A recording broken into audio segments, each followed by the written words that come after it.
Did you first get involved with the program? Well, that's actually a funny story because I had Alice for like a government class, 100 level class. I was a social studies major and history major, secondary social studies major in college, and I took her government class, and I remember I volunteered and I did some volunteer work, but I remember as part of her curriculum, we had to do 15 hours of community service. It was in the syllabus, and I remember seeing that the first day, and I was like, I can't believe this lady's seriously making us do service. Like, who does she think she is?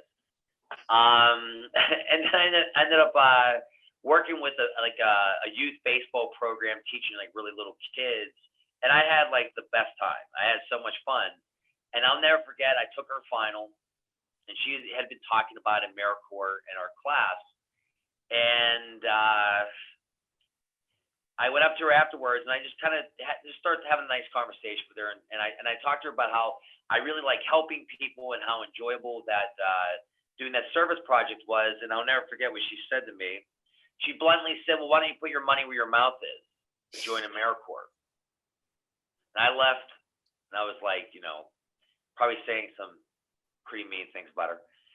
So as I walked away, I was like, how dare she? I can't believe she said that to me. And then the next day I was in her office signing the paperwork. Wow. The people that were in that program with myself were wonderful. They were caring. They were just like a breath of fresh air. It was a really unique experience to have all those different sort of dynamics of what we consider college life.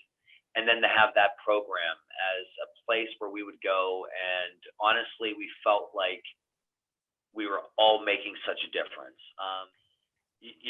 As the program as a whole, I have so much respect for. In terms of my own personal life, I think carrying those lessons that I learned at a young age and finding ways to find more empathy and sympathy for things that you're seeing happening around the world, remembering those experiences of a kid who really had a tough time learning, or a person whose house just burnt down, and remembering, how those people felt, I think has stayed with me. And I would like to think that although I'm getting paid now and I'm a teacher, I would like to think that my life has still sort of been dedicated to some type of service.